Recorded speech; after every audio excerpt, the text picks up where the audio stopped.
sekarang saya bacakan uh, kurikulum vitae dari pemateri kedua. Ini benar saya bingung harus memanggilnya Bapak atau Mas gitu ya. Mau dipanggil Mas, umurnya jauh lebih muda daripada saya gitu ya.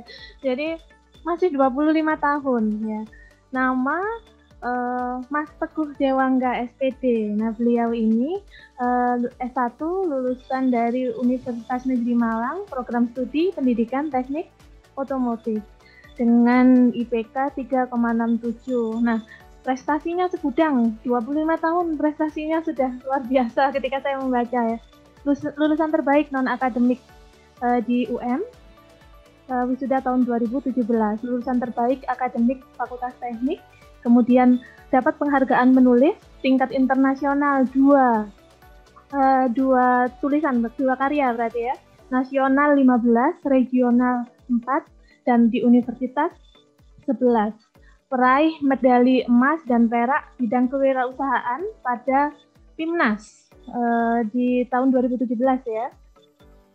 Jadi PIMNAS ini merupakan suatu penghargaan yang paling tinggi ya di bidang kreativitas mahasiswa. Jadi kalau PKM sudah didanai, kemudian akan diseleksi lagi siapa yang lolos PIMNAS. Nah, yang lolos PIMNAS, beliau bisa dapat gold sama silver medal, itu suatu pencapaian yang luar biasa. Nah, kemudian menerima 4 judul hibah untuk PKM Kemenristek Dikti tahun 2014 sampai 2017.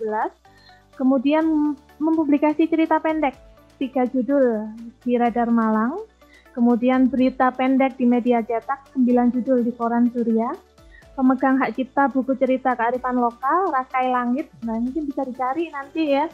Saya jadi tertarik ini dengan melihat judulnya Rakai Langit. Kemudian 9 buku antologi cerita pendek 2013-2020. Jadi dengan melihat karya tulisnya, mungkin benar yang disebut dengan yang diceritakan Bu Nurul Humaida.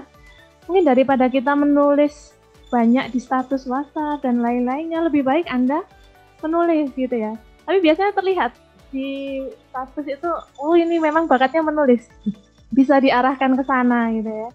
Nah, kemudian beliau sendiri dulu bersekolah di SMK Negeri 1 Singosari sebagai ketua OSIS dan sebagai asisten lab mesin mobil SMK tahun 2011-2012. Hidupnya sudah mesin banget gitu ya, sepertinya.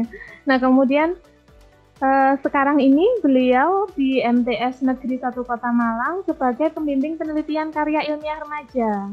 Jiwanya memang sudah sebagai penulis, membimbing penelitian dengan fokus penelitian bidang teknologi dan fisika, dan sudah mendampingi 4 penghargaan tingkat internasional, 13 penghargaan tingkat nasional, dan 4 penghargaan tingkat regional. Dan di Universitas Negeri Malang, beliau sebagai pendamping dan verifikator PKM, memverifikasi lebih dari 1.000 proposal PKM di tingkat universitas, mendampingi pelaksanaan hibah PKM sebanyak 84 judul dan mendampingi 8 kontingen di ajang PIMNAS. Dan kemudian saat ini beliau aktif dalam seminar kemahasiswaan, memotivasi mahasiswa yang memberikan pelatihan lebih dari 12.000 peserta tingkat kampus hingga nasional. Nah, ini jadi dengan umur yang masih sangat muda, 25 tahun, segudang prestasi, kalau beliau bisa gitu ya, apalagi untuk maba gitu ya yang masih sangat muda, beliau bisa, berarti sebenarnya Anda semua juga pasti bisa gitu ya. Langsung saja saya serahkan pada Bapak Teguh Dewangga, Mas Teguh ya, untuk sampai bingung saya untuk memberikan materi pada hari ini. Silakan. Baik, Assalamualaikum warahmatullahi wabarakatuh. Saya sampaikan terima kasih banyak kepada Pak Wertiga, Pak Dekan, dan jajaran dari Wakil Dekan Fakultas Teknik yang telah memberi saya kesempatan untuk bersilaturahmi ke Unisma. Ini untuk pertama kalinya saya ke FT Unisma, biasanya hanya lewat saja. Baik, saya akan bercerita atau membagi tips strategi bagaimana caranya PKM itu lolos PIMNAS. Karena untuk hampir semua perguruan tinggi, Timnas itu susah-susah sulit. Jadi memang nggak gampang.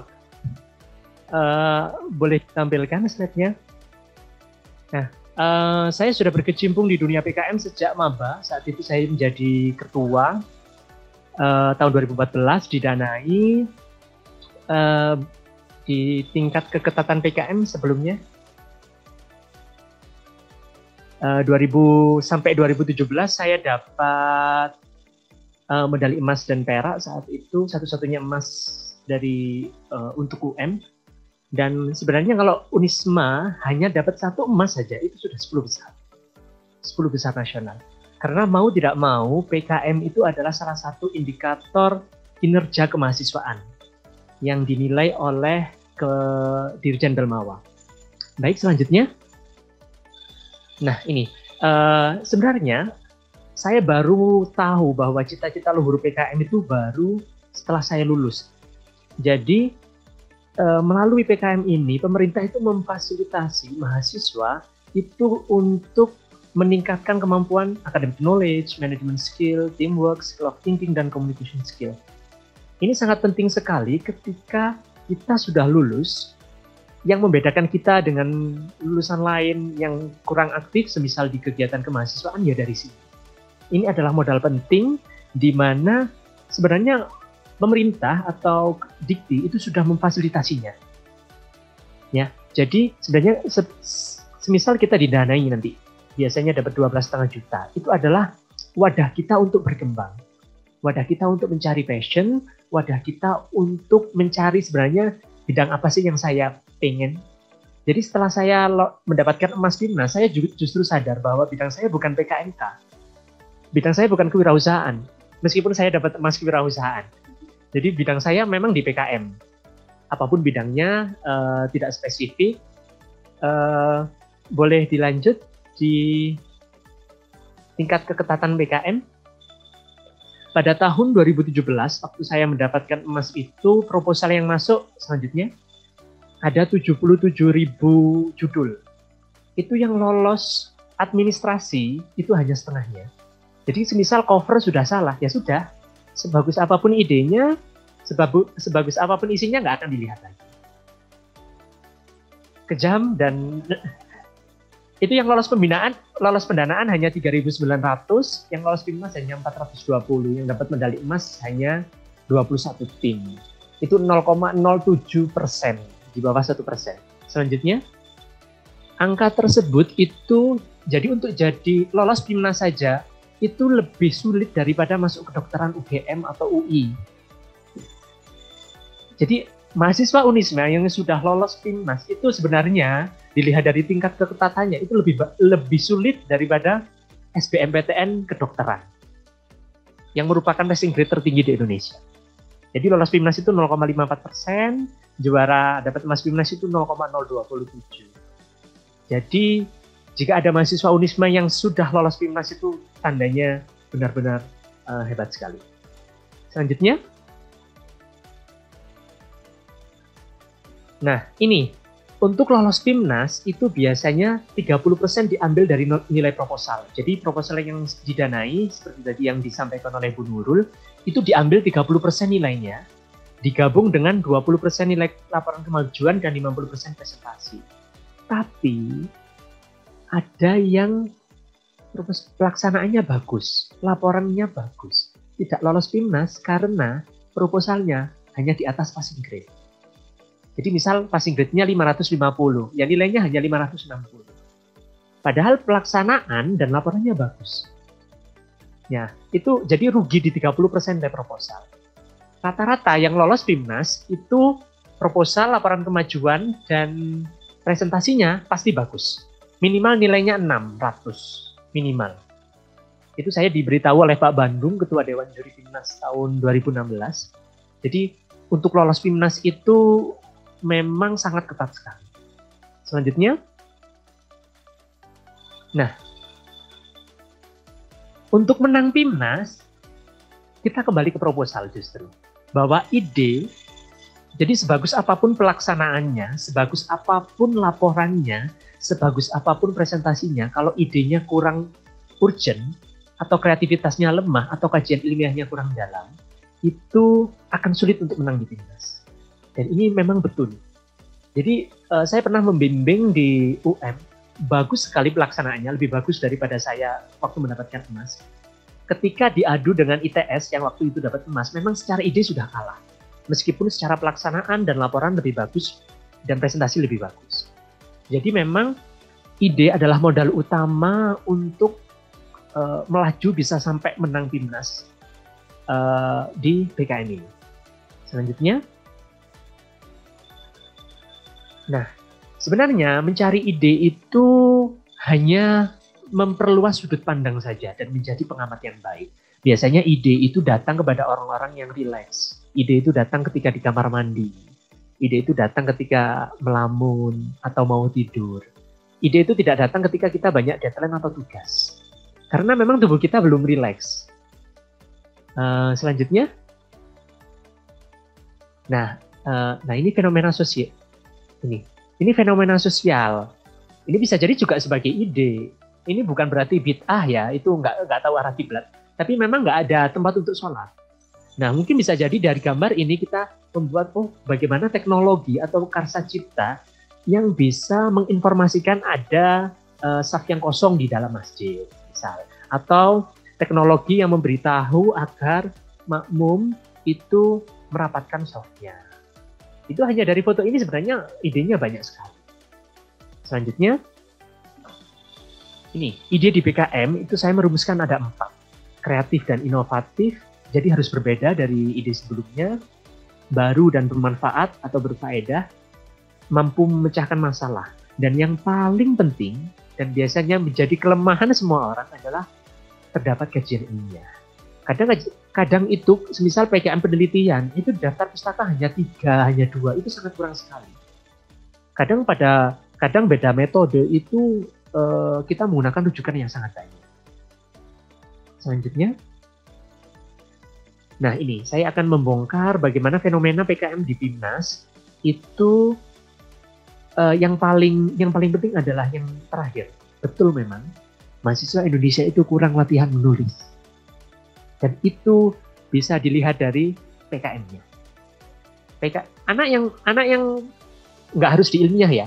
Anak yang bagus di kemampuan menulis itu biasanya kalimatnya kalau dibaca itu enak di telinga. Jadi salah satu cara untuk supaya proposalnya bagus tulisannya itu dibaca yang keras. Kok ada kata dan yang double ya? Kok ada kata yang double ya? Kok ada kalimat yang terbolak-balik ya? Kok cara berpikir dalam kalimat tersebut kok ada yang kurang ya? Itu harus dibaca secara keras supaya kita tahu mana yang salah. Nah itu sebenarnya cara saya yang saya gunakan untuk menulis cerita pendek. Dan ketika saya terapkan di nulis ilmiah, ternyata juga sangat membantu. Selanjutnya, ini. Tolong dihindari pengulangan ide seperti ini. Menggunakan buah mengkudu, mahkota dewa, manggis, donat dari kentang, hanya ditambah wortel atau permen dari pepaya.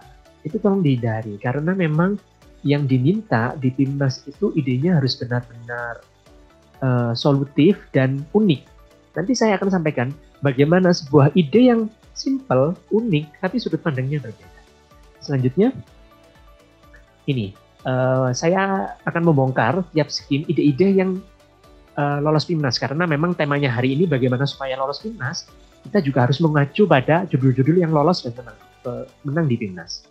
Selanjutnya, ini PKM eksakta, yaitu biasanya teknik, FMIPA, atau dari rumpun eksakta, itu sangat cocok di sini. Selanjutnya, nah ini contoh kaki 1000. Di Malang itu namanya ulet-ulet kue. Itu diekstrak dijadi obat anti peradangan. Jadi ini kaki 1000 yang menjijikkan itu diekstrak. Selanjutnya, ini teknik mesin sangat cocok. Jadi mereka membuat katalis converter diletakkan di knalpot motor atau mobil itu untuk mengurangi emisi kadar gas buang. NOx-nya bisa lebih rendah, CO-nya bisa lebih rendah. Itu dapat emas. Selanjutnya, nah gel spon yang ada di pantai-pantai atau laut itu diekstrak menjadi obat diabetes. Ini di PKM penelitian eksakta. Otomatis mereka harus melakukan kajian ilmiah, kandungan apa yang ada pada spons gel itu yang bisa menjadi obat diabetes. Kajian ilmiahnya harus dalam. Metode apa yang digunakan supaya unsur yang menjadi obat diabetes itu tidak hilang. Jangan sampai unsur itu ternyata misal tidak boleh dipanaskan sampai 100 derajat. Kalau 100 derajat unsurnya hilang. Nah, itu metodenya harus benar.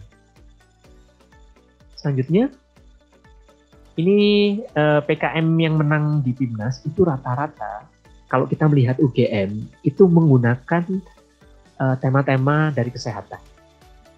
Mengapa banyak sekali kampus-kampus yang sulit bersaing di PKMPE?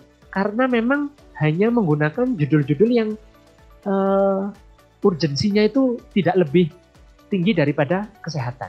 Karena kalau juri disuruh milih, idenya sama-sama bagus.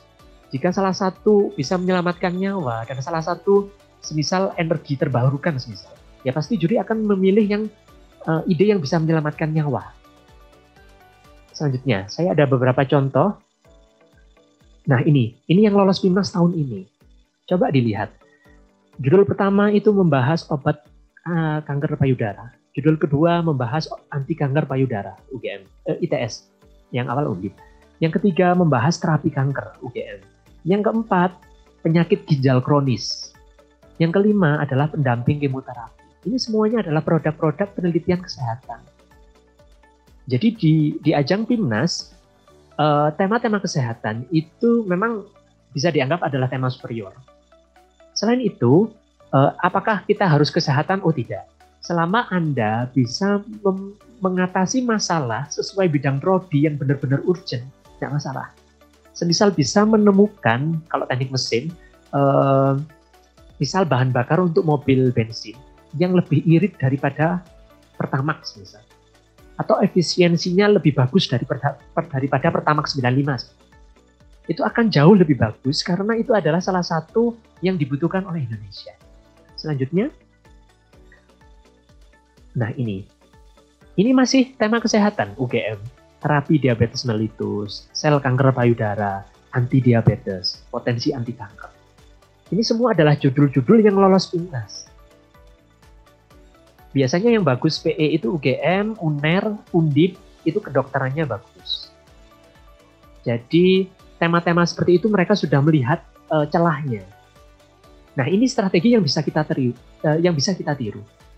Mungkin kita bisa berkolaborasi dengan kedokteran, fakultas kedokteran, atau dari kedokteran hewan, misal kalau di urgensinya adalah tentang kehewanan. Selanjutnya,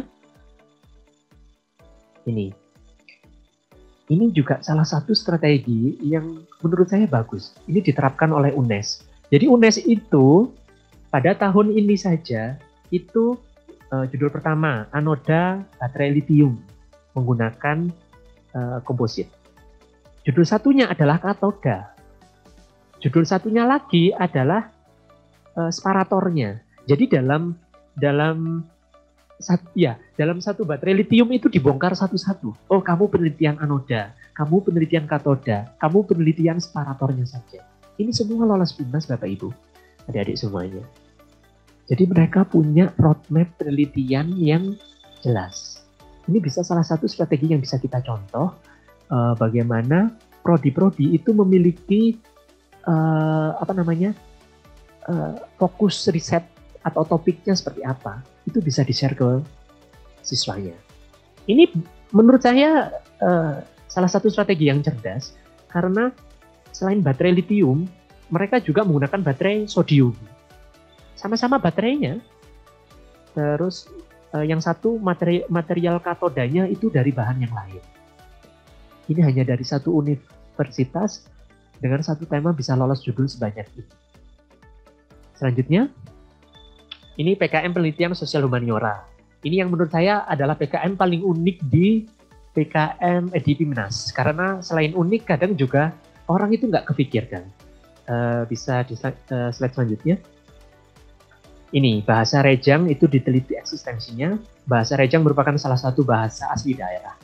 Diteliti eksistensinya untuk mengetahui apakah bahasa ini itu digunakan untuk acara adat saja atau acara keseharian. Kan biasanya ada acara adat yang tidak boleh menggunakan bahasa selain bahasa adat tersebut. Itu diteliti. Dan daerah lain itu tidak punya bahasa seperti ini. Selanjutnya, ini di daerah konflik di Timur Tengah itu diteliti bagaimana pelajar-pelajar di Indonesia itu mendapatkan perlindungan hukum. Yang membuat keren adalah mereka mampu mendapatkan data dari Suriah, dari daerah-daerah konflik, itu bisa diteliti lewat Indonesia, di Indonesia. Ini yang menurut saya menjadi mengapa mendapatkan emas, karena memang dari segi ide memang oke sekali dan mereka mampu mengambil data yang ada di luar negeri, tapi bisa dilaksanakan di Indonesia. Selanjutnya, ini larung sesaji. Larung sesaji ini diteliti nilai filosofisnya. Jangan sampai, oh itu bid'ah, itu tidak sesuai dengan syariat. Jangan seperti itu, karena kadang pada tingkatan gunungan perempuan, gunungan laki-laki, itu ada filosofisnya. Dan filosofisnya itu kadang nilainya tidak hanya tentang religi, tapi kadang kemanusiaan, kehidupan sosial bermasyarakat di situ kadang ada. Kenapa harus ada sayur mayur? Kenapa harus kacang panjang? Kenapa harus umbi-umbian? Itu ada filosofisnya masing-masing. Nah, ini tidak dimiliki oleh daerah lain. Rata-rata yang lolos PIMNAS dan menang di PIMNAS PSH itu adalah yang tidak dimiliki daerah lain. Selanjutnya, ini yang menang tahun kemarin itu jadi contoh UGM, dilema kelompok Subak dalam mempertahankan kearifan lokal di Bali. Ini karena di Bali itu sudah ada, kan digempur apa, pariwisata segala macam. Jadi gimana desa adat itu mempertahankan adatnya? Peraturan-peraturan apa saja yang mereka pegang supaya mereka tetap bisa eksistensi di Bali. Jangan sampai dengan adanya gempuran dari pariwisata itu justru desa adatnya itu berubah menjadi yang lebih buruk. Itu selanjutnya, ini yang paling atas, pengaruh merotal Quran surat Ar-Rahman jika dilafalkan dengan arti dan tanpa arti, pengaruhnya terhadap gejala skizofrenia. Nah, ini diteliti. Jadi Quran surat Ar-Rahman jika didengarkan tanpa artinya bagaimana, dengan artinya bagaimana, itu diteliti. Selanjutnya,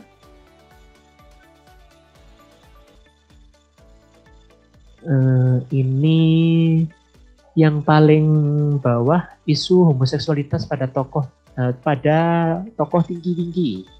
Tinggi-tinggi ini diteliti isu homoseksualitasnya karena nggak jelas mungkin ya cowok apa cewek. Kan mereka kan berpelukan. Apakah itu ini lolos PIMNAS? Jadi saya kadang, ini waktu PIMNAS saya dulu itu, oh ini berfaedah sekali ya. Yang kedua, followers sejati. Dimas Kanjeng yang dulu bisa menggandakan uang, itu diteliti. Jangan-jangan Sunda Empire itu bisa diteliti juga pengikutnya. Jadi di PKM PSH itu lucu-lucu. Yang paling atas, perilaku berpacaran remaja kota Surabaya. Jadi anak remaja di Surabaya yang pacaran di Taman Bongkol itu diteliti. Mungkin dilihat dari jauh gimana mereka berperilaku. Jadi PSH itu unik, lucu. Kadang saya pernah tahu itu tentang gini. Di Jogja, di lereng Gunung Merapi itu ada suatu dusun yang menanam pohon bambu. Pohon bambunya khusus, jenisnya apa saya lupa. Itu digunakan sebagai, pohon bambu ini tidak boleh ditebang sembarangan. Itu digunakan sebagai warning kalau ada wedus gembel. Jadi itu diletakkan dekat puncak Merapi. Kalau wedus gembelnya sudah turun, kena bambu, bambunya akan meledak, menimbulkan suara. Kalau penduduk tersebut mendengar suara tersebut, bisa langsung lari. Jadi mereka menggunakan sistem alarm, itu menggunakan keanekaragaman hayati mereka. Dan itu tidak sembarang bambu. Itu pernah diteliti anak SMA kalau tidak salah. Jadi ide-ide yang tidak dimiliki oleh daerah lain itu sangat bagus. Next. Ini yang lolos PIMNAS. Nah, ini contohnya, poligami dan ketahanan keluarga masyarakat Aceh. Ini tahun ini lolos. Ini di Universitas Syah Kuala. Karena kan mereka mempunyai hukum syariat sendiri di sana. Itu diteliti. Nah, universitas yang sama juga meneliti tentang political decision making pada lembaga wali Nangro. Jadi lembaga ini yang biasanya mengurusi kehidupan bermasyarakat di sana. Terus ini, filosofi nilai mistis pada ekosotisme batik gentongan terhadap kepercayaan warga Madura. Jadi corak batik itu menurut warga Madura itu ada nilai mistisnya. Apakah batik ini bisa digunakan sehari-hari? Apakah batik ini tidak boleh digunakan pada acara-acara tertentu? Itu sangat menarik jika diteliti. Dan itu tidak dimiliki oleh daerah lain. Nah, ini kita bisa ambil celah dari sini. Selanjutnya, ini juga hampir sama, jadi di masalah daerah masing-masing. Selanjutnya, ini. Sebenarnya di Jawa itu punya ensiklopedia budaya Jawa paling lengkap, yaitu Serat Centini. Serat Centini ini saya punya 12 jilid, jadi 1000 lebih halaman. Itu membahas lengkap tentang budaya Jawa. Bagaimana cara mencari kuda, bagaimana cara membangun rumah, harus menghadap kemana, bagaimana cara mencari kayu untuk membangun rumah, bagaimana cara mencari jodoh, segala macam. Itu masuk semua di sini. Dan itu jika satu saja diambil, itu sebenarnya punya potensi. Karena Jawa Timur itu masih terkena dampak dari, ini kan Surakartaan, itu masih terkena dampak. Kayak kita mencari jodoh kan ada tidak boleh anak pertama dengan anak ketiga, segala macam. Itu sebenarnya masih terkena nilai-nilai dari sini. Itu selanjutnya. Dan Malang itu punya namanya ini Masjid Tiban di Turen. Itu pernah ada ibu-ibu, biasanya kan ibu-ibu pengajian datang ke sana, itu tanya, Pak, apakah benar masjid ini dibangun oleh bangsa jin dalam waktu semalam? Ibu-ibunya itu tanya sama orang yang tengah ngaduk semen itu. Pak, apakah benar masjid ini dibangun bangsa jin dalam waktu semalam? Yang ditanya itu bapak-bapak tukang yang sedang ngaduk semen. Jadi saking mereka percayanya cerita-cerita tersebut itu sampai memahami sebuah tempat wisata seperti itu. Ini bisa, yang saya tahu ternyata sebenarnya itu adalah salah satu cara pedagang yang digunakan untuk mempopulerkan wisata religi. Jadi supaya kan getok tular, orang tersebut ngomong ke orang lain segala macam, akhirnya banyak yang datang ke situ. Kalau banyak yang datang berwisata, otomatis kan pendapatan dari pedagang tersebut yang bertambah. Jadi sebenarnya itu adalah strategi pedagang, bukan cerita betulan. Nah, ini unik kalau bisa diteliti. Ini ada di Malang. Selanjutnya, jadi ide-ide seperti ini bisa dicoba ya, ide-ide superior, tapi tidak harus dipaksakan. Karena di PKMPE itu wajib linier dengan ketua kelompoknya. Jangan sampai anak teknik ngambil kedokteran hewan. Itu pasti ditolak sama reviewer. Karena dianggap, malah praktek. Karena harus sesuai prodi. Jika sesuai prodi, maka bisa diasumsikan bahwa anaknya punya knowledge di situ, bapak ibu dosen yang membimbing juga punya knowledge yang di situ, punya fasilitas untuk melaksanakan penelitian tersebut. Gitu. Jadi memang betul PKM PSH itu menurut saya adalah PKM yang paling unik. Selanjutnya, ini PKM kewirausahaan, PKM yang dulu saya pernah menang. Harus untung, wajib fardu ain, PKMK harus untung, tidak boleh rugi. Dan orientasinya adalah kebutuhan pasar. Jangan sampai kita sudah membuat produk tapi kita nggak tahu akan jual ke siapa. Jadi produk tersebut harus tahu akan dijual ke siapa. Semisal kita membuat kopi ya, kopi yang saat ini sedang marak. Kita kan tidak mungkin menjual ke orang-orang yang jarang nongkrong. Jadi segmentasinya jelas. Orang-orang, anak-anak muda yang sering nongkrong itu membutuhkan kopi. Kopi yang seperti apa? Seperti itu. Jadi segmentasinya jelas. Selanjutnya, nah ini adalah produk kesehatan. Ini adalah tampon yang digunakan ibu-ibu setelah melahirkan. Ini untuk mengurangi angka kematian ibu. Jika produk yang ada di rumah sakit harganya mahal dan harus impor segala macam, nah anak UGM ini membuat sendiri dengan harga yang lebih murah. Itu. Selanjutnya, ini adalah lampu perangkap hama. Jadi hama bawang merah itu suka warna cahaya kekuningan. Nah, anak-anak ini menjual lampunya. Jadi hamanya datang. Biasanya kalau petani harus pakai lampu biasa seperti ini, warna putih, hamanya nggak suka, karena sukanya warna kuning. Nah, disinilah mahasiswa itu mengambil peran. Mereka harus mengetahui morfologi hama, dikaji, suka warna apa, hidupnya malam atau siang, bisa hidup pada suhu berapa, siklusnya seperti apa. Nah, ini tugas mahasiswa mengkaji. Setelah tahu kelemahan hama, oh hama ini bisa ditangkap malam hari pakai cahaya. Mereka membuat lampunya, dijual. Itu ya, terdapat kajian ilmiah, itu yang sangat penting. Dan itu biasanya bahkan menjadi kelemahan saya dulu waktu awal-awal di PKM, karena ya sudah pokok ada berita saya masukkan, saya dibaca dari ini saya masukkan. Jangan seperti itu, harus berdasarkan jurnal. Selanjutnya, ini punya saya, karena saya suka menulis cerita pendek, akhirnya saya membuat buku cerita pendek. Bagaimana supaya punya nilai lebih? Muatannya adalah nilai kearifan lokal. Saya berkolaborasi dengan anak DKV untuk yang membuat ilustrasi. Saya berkolaborasi dengan anak yang bisa membuat program augmented reality.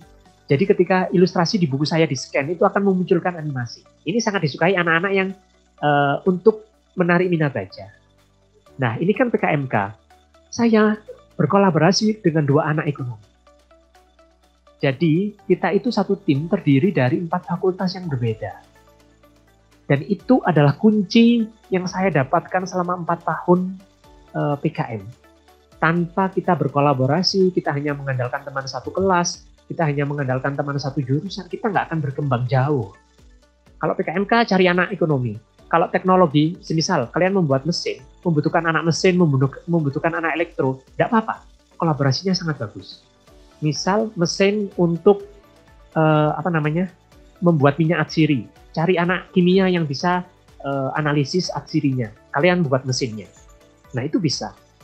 Jadi, ketika PKMK tanpa anak ekonomi, biasanya sama jurinya dibantai.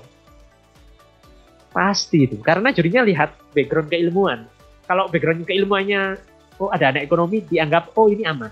Tapi kalau nggak ada anak ekonominya, bener nggak ya? Anak ini hitung BIP, benefit cost ratio, payback period, segala macam. Itu harus detail.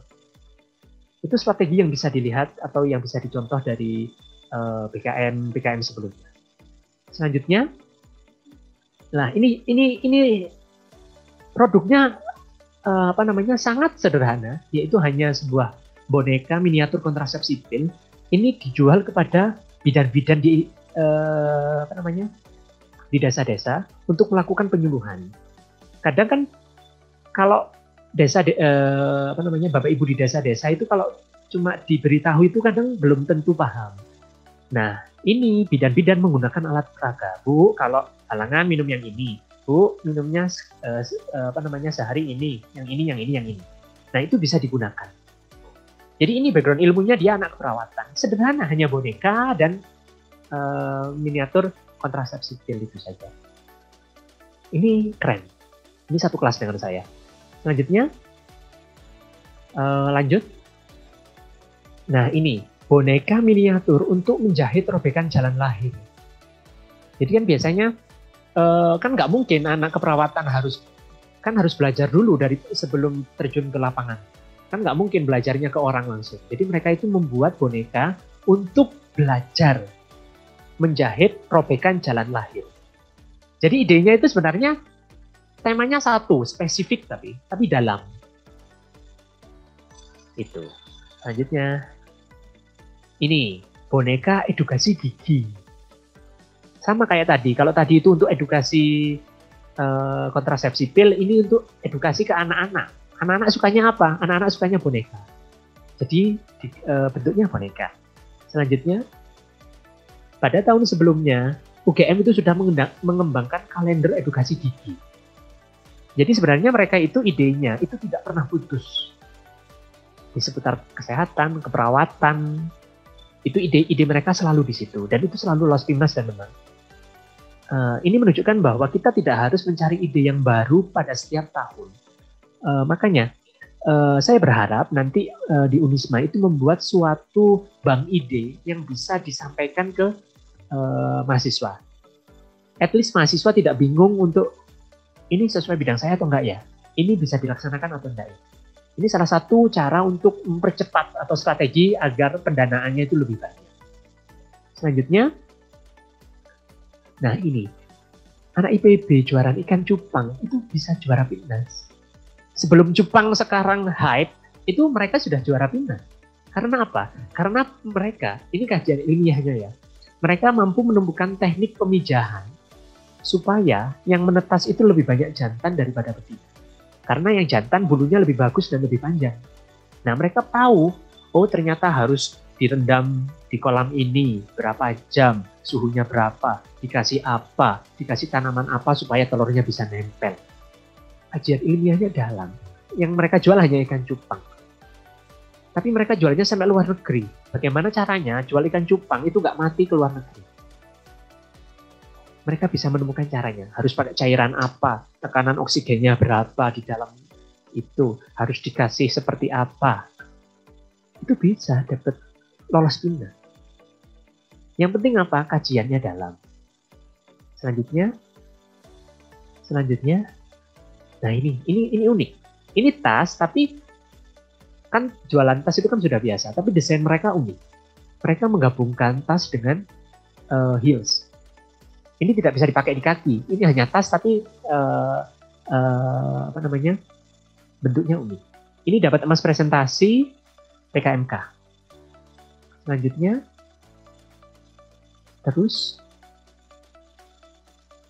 selanjutnya, ini yang menang Pimnas 2019 di Udayana. Itu contohnya ini, Torbos Instant Noodle. Jadi solusi inovatif ASI Booster dan PMS Fighter. Jadi ini target pasar mereka adalah wanita karir yang sedang bekerja kan. Mereka kan biasanya stres, kerjaan segala macam, akhirnya mempengaruhi produksi ASI. Nah mereka membuat mie yang bisa meningkatkan ASI Booster. Ada kandungan, misal bahannya dari bahan A, memiliki kandungan X. Kandungan X ini kalau masuk ke dalam tubuh bisa menjadi ASI Booster. Nah, mereka membuat produknya sederhana memang mie, tapi kajian ilmiahnya dalam. Nah itu kadang yang tidak disadari oleh orang-orang, bahwa produknya nggak harus fantastis segala macam. Yang paling penting adalah kajian ilmiah. Kedua, urgensi. Kan ini urgensinya jelas, wanita karir, stres di lingkungan kantor segala macam. Karena stres mempengaruhi produksi ASI. Nah mereka bisa menemukan solusi permasalahannya. Itu ya, jadi kajian ilmiahnya harus ada. Selanjutnya, ini yang lolos Pimnas tahun ini. Hampir semua bergeser ke arah digital. ITS, platform finansial online. Yang kedua, bisnis pengolahan analisis data. Pakaian tradisional ramah tunanetra. Terus, aplikasi laundry. Disruptive learning. Portal pembelajaran. Terus, platform reservasi tempat olahraga. Ini tahun ini itu saya lihat cenderung jadi produk makanan segala macam itu semakin lama semakin hilang. Semakin lama semakin bergeser ke arah digital. Ini kan sebenarnya sangat potensial sekali. Anak elektro pasti bisa. Nah, misal membuat servis online, kan bisa bekerja sama dengan anak mesin untuk servisnya. Bisa bekerja sama dengan anak elektro sebagai penyedia jasanya. Bisa bekerja sama dengan anak akuntansi atau ekonomi sebagai analisator ekonominya. Nah, ini sangat penting sekali melakukan kolaborasi. Dan rata-rata yang menang di Pimnas adalah tim-tim yang mampu melakukan kolaborasi dengan baik. Itu ya, jangan sampai ketemu kakak tingkat di jalan, Mbak, ayo ikut Pimnas saya, jangan.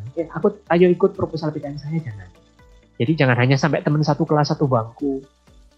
Dan jangan hanya sampai bimbingan satu kali ya ke Bapak Ibu dosen, karena gini, kalau cuma satu kali belum dalam. Karena Bapak Ibu dosen itu keilmuannya dalam, itu biasanya tahu, loh, kamu ini metodenya salah, kamu ini harusnya seperti ini, kamu ini harusnya seperti ini. Jadi bimbingan seperti itu bisa menajamkan proposal kalian. Itu. Selain itu, jika bimbingannya rutin, misal seminggu sekali atau seminggu 2 kali, pastikan dosen pembimbingnya akan ingat dan insya Allah akan mendoakan kalian. Itu yang lebih penting. Selanjutnya, ini selain bergeser ke arah digital, juga bergeser ke arah kesehatan. Contohnya, bidai serbaguna untuk membantu cedera pada anjing dan kucing. Ini temanya kesehatan, tapi untuk anjing dan kucing. Terus, mie berbasis mie dengan kelor. Nah, ini karena bisa untuk penderita diabetes. Itu bisa. Selanjutnya, lanjut saja. Nah, ini mesin membuat asap cair. Ini anak teknik mesin, misalnya anak teknik mesin membuat mesin yang lebih bagus, lebih efektif. Jika CV UKM Putra Tunggal ini biasanya hanya kualitasnya itu menaik 5 kali lipat setelah menggunakan alat ini. Sebelum menggunakan alat ini, misal hanya 10 liter. Kalau menggunakan alat ini bisa 50 liter. Nah, ini sangat jelas sekali faedahnya. Ini PKMT itu harus bermanfaat untuk mitra, wajib fardu ain, itu harus bermanfaat. Selanjutnya, alat pengukus kerang. Jika pengukus kerangnya ini sistemnya bagus, sama anak elektro sudah diperbaiki menggunakan sistem otomatis misal, yang biasanya sehari 135.000 bisa jadi 670.000 per hari. Ini kan menaikkan produktivitas dan ekonomi. Nah, di PKMT intinya adalah bagaimana alat yang Anda buat menaikkan keuangan mereka, menaikkan omset mereka. Lanjut.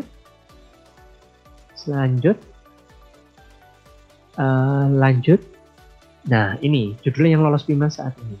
Alat pengusir penyu dan ikan sebagai solusi mencegah gagal panen rumput laut.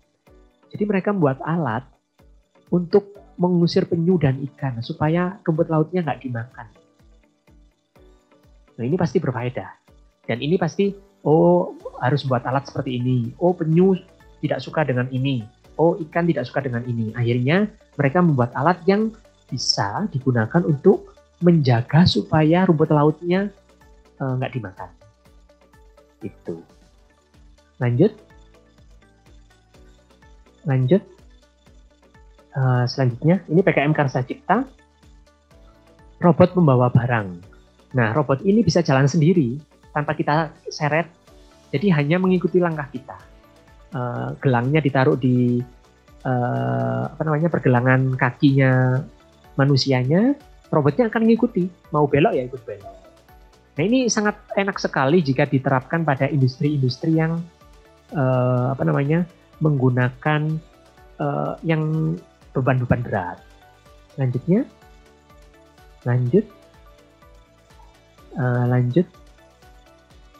Ini alat deteksi dini serangan penyakit jantung berbasis mobile device. Jadi orang penyakit jantung itu sebenarnya punya ciri-ciri. Ketika ciri-ciri tersebut muncul pada suatu orang, mobile device ini sudah memberi peringatan. Bisa jadi ini sudah menghubungkan ke rumah sakit terdekat. Nah, ini bagus. PKM Karsa Cipta. Jadi teknologinya lebih bagus daripada PKM teknologi. Kalau PKM teknologi pasti bermanfaat, kalau PKM Karsa Cipta teknologinya benar-benar sangat tinggi, advance. Lanjut. Ini ada juga yang judulnya cuma 3 kata, celana anti pembalut. Ini lolos PIMAS. Betul memang, kadang judulnya cuma sedikit membuat penasaran. Saya juga nggak paham ini konsepnya seperti apa. Lanjut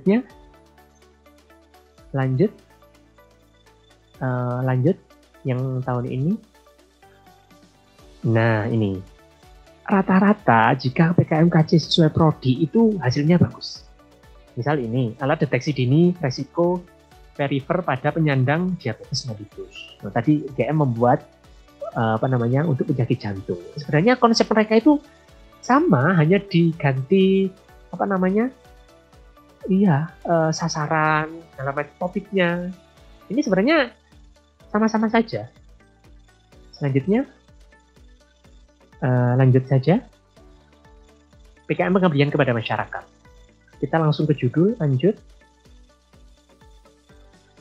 Pemanfaatan limbah pertanian menjadi pupuk organik. Pada suatu daerah itu ada limbah pertanian itu hanya dibuang. Padahal kalau dimanfaatkan sebagai pupuk itu bagus. Dan rata-rata PKMM itu jangan sampai menggunakan metode hanya penyuluhan. PKMK metodenya harus unik. Misal untuk anak SD ya nggak bisa kalau kita hanya ceramah saja. Kalau ke bapak ibu yang sudah sepuh di desa-desa, nggak bisa kalau diajak ceramah. Harus menggunakan metode yang lain.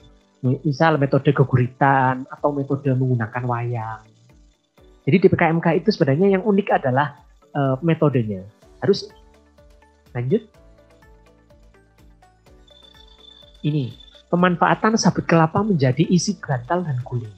Pada suatu daerah, sabut kelapa itu hanya digunakan sebagai untuk menghidupkan tungku. Nah, di sini padahal sabut kelapanya kalau digunakan sebagai isi bantal dan guling itu bisa meningkatkan produktivitas mereka. Jadi bisa memanfaatkan komoditas lokal. Selanjutnya, nah ini yang menurut saya. Jadi mereka itu, ini sasarannya adalah anak-anak SD yang SD-nya suka sekali membolos anaknya. Jadi mereka diberi pelatihan peneladanan tokoh-tokoh wayang, bijaksana, suka menolong, jujur segala macam. Itu menggunakan metode permainan kartu. Ya, jangan menggunakan penyuluhan. Ini metode mereka unik, makanya bisa menang. Lanjut. Nah, ini metodenya unik, nggak hanya ceramah. Itu yang paling penting di PKM. Lanjut. Nah, ini PKM yang baru, PKM GFK. Jadi menurut SDGs. Selanjutnya, ini contoh pemenang kemarin. Climate Action Indonesia CO2 Cater, solusi mengurangi pemanasan global. Jadi mereka futuristik. Dan sebenarnya bisa dilakukan. Kalau PKM GT itu sangat jauh, berpuluh-puluh tahun. Lanjut. Nah ini, kabel penghantar panas terbaik pada aplikasi energi geothermal. Ini yang melakukan penelitian adalah Universitas Pertamina. Jadi memang suatu bidang yang mereka geluti. Konversi lubang bekas tambang sebagai pusat pembangkit listrik masa depan. Nah, ini kan berhubungan dengan lingkungan hidup, kesehatan yang baik dan kesejahteraan. Bulu babi sebagai alternatif kemoterapi kanker. Ini bisa. Bulu babi yang biasanya keinjak di pantai itu, yang hitam-hitam, itu ternyata bisa menjadi alternatif kemoterapi kanker. Selanjutnya di PKM terakhir, PKM gagasan tertulis. Ini PKM yang paling futuristik menurut saya dan tidak bisa diimplementasikan dalam waktu dekat. Tapi tetap harus ada kajian ilmiah. Lanjut. Selanjutnya yang punya, nah ini sistem pertahanan udara menggunakan awan cumulonimbus. Jadi kalau ada kan yang punya ZEE itu kan nggak hanya laut tapi juga udara. Jika ada pesawat asing yang masuk ke teritori Indonesia, awan akan dipancarkan sinar sehingga awan tersebut menjadi awan cumulonimbus. Jadi awan cumulonimbus ini bisa menyebabkan kerusakan pada pesawat. Nah, mereka itu bisa sampai seperti itu. Jadi idenya sudah sangat maju sekali. Tapi mereka tetap ada kajian ilmiah. Selanjutnya ini di Halmahera itu di kafling. Jadi ini kafling khusus untuk sampah, kafling khusus untuk energi mandiri. kafling khusus untuk industri tekstil segala macam. Mereka membuat kafling itu supaya apa? Lingkungannya semakin bagus. Selanjutnya, lanjut. Ini kota samudra penghubung Amerika dan Asia. Nah, mereka harus memperhitungkan berapa beban yang ada di tengah laut, betonnya berapa ton, itu harus diperhitungkan. Selanjutnya, ini Surabaya kota terapung, solusi padatnya Surabaya. Jadi mereka itu membuat kota terapung di atas Surabaya. Mereka juga harus memperhitungkan bagaimana oksigennya, listriknya seperti apa, bentuknya seperti apa, apakah bisa sustain, bisa bertahan berapa ratus tahun. Ini tidak bisa diterapkan 10 atau 20 tahun, ini mungkin 100 tahun lagi. Next. Nah, ini yang lolos PIMNAS tahun ini. Rata-rata sama, Kota Layang, Sel Surya Apung, mewujudkan integrasi museum dengan strategi pengembangan warisan wisata. Seperti itu. Selanjutnya. Nah, ini PKM-PKM tersebut judul-judulnya memang kalau kita ingin lolos PIMNAS harus belajar dari PIMNAS tersebut. Mungkin sekian dari saya, bisa kita lanjutkan ke tanya jawab. Terima kasih.